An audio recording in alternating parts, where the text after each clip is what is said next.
Когато тези чужденци, за които споменах в началото, показах какво правиш и как пееш, и единият каза ми, тя трябва да представя България на Евровизия. И другия каза, о не, тя е прекалено висока топка за такъв конкурс. Ти си много висока топка за такъв конкурс. И не само за такъв. Питали ли са те, защо не се включи? За първи път тази тема се повдига в ефир, а и не само, дори вкъщи много не сме я коментирали и всъщност ми стана много така и приятно от целият отзвук, който получих покрай Евровизия, свързан с мен, тъй като не участвайки, получих доста голяма любов и подкрепа от хората, за което ще си позволя да използвам вашия ефир, да им благодаря. Прочела съм, видяла съм всичко, просто не исках да заемам публична позиция, тъй като не смятам, че е редно, защото тези 15 избрани са там, значи има защо да са точно те и заслужават да бъдат на тези места. Просто ще използвам ефира да благодаря на всички онези, които пък така изпратиха една много положителна енергия към мен. Много благодаря. Радвам се, че ми гласуват такова доверие за толкова голямо събитие. Така е, наистина няма да коментираме участниците и техните песни, обаче пък самия факт, че хората се сетиха за теб без да участваш, това наистина е нещо изключително. И говори не само за таланта ти, и за това какъв човек си ти също. Радвам се, че са го забелязали. Наистина благодаря на всеки един, който отделил от времето си да напише коментар, който да достигне до мен, до хората. Така, много приятно ми стана. Ти пееш от доста повече време, отколкото всъщност ти изгря гласът на България. От тогава ли хората те забелязаха повече, след участието ти?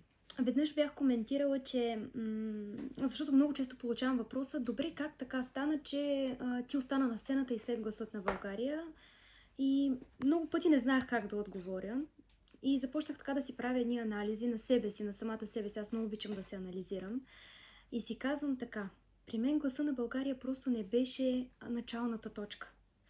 Беше някакво продължение по пътя. Естествено, доста светкавично продължение, защото дава една много голяма скорост на развитието ми, но не беше началната точка. Тоест, моят път беше започнал доста по-отдавна с ходенето по много безброй много конкурси и в България, и в чужбина. Точно това исках да отбележим, защото за много хора всъщност едва ли не тогава ти започваш, а ти много преди това се занимаваш с музика. Тогава просто ме забелязаха повече хора, за което съм изключително щастлива и благодарна, и винаги гласа на България ще остане, как да кажа, един от най-специалните моменти в моя живот, защото всъщност от този момент нататък станах още по-разпознаваема за хората, които дори не бяха чували за мен, но това не беше началната ми точка. Може би за това се получават, нали, естествено с много труд, но и за напред нещата, защото много се старая някакси и това не е началната ми точка. Благодаря, че го уточняваш това нещо за много хора, да знаят. Да. И още повече благодаря, че ти не се отказа от българската музика, народна музика. Че продължи с това. Много хора не вярваха. Нали? Да, ти имаш всички качества да отидеш в други жанрове, обаче, слава Богу, не си имам предвид един конкретен, който обикновено, така много бързо хората разбирам какво имаш предвид. Директно аз даже няма да крия, говоря за поп-фолка, че там хората обикновено правят повече пари с поп-фолк. Обаче пък ти показваш красотата на българската музика и на гласа си. Да, можеш да кажеш. И до ден днешен постоянно получавам такива коментари. Ето и тя ще отиде там. Ето и тя това ще направи. Аз съм го казала и аз съм човек, който държи на думата си и в личния си живот, и в професионалния такъв. Щомто един път съм казала, че няма да го направя. Ето, казваш го и ти официално като Даная. Даная обеща, че ще бъде много с печат. Да, слагаме печата тук на снимката на нощта. Не защото е лошо.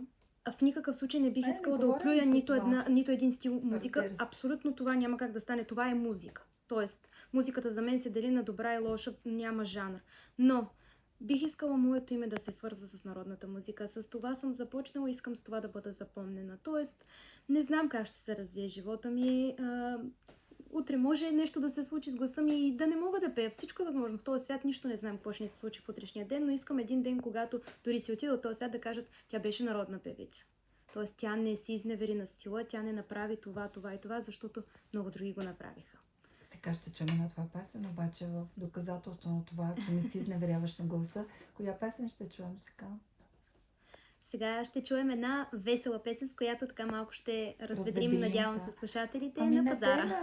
На пазара. Ще отидем на пазар сега. Неделно на пазар. Ние имаме тук понеделник, четвъртък пазар, има много пазари в Да. Пловдив, така че ще отидем малко нощен пазар да направим.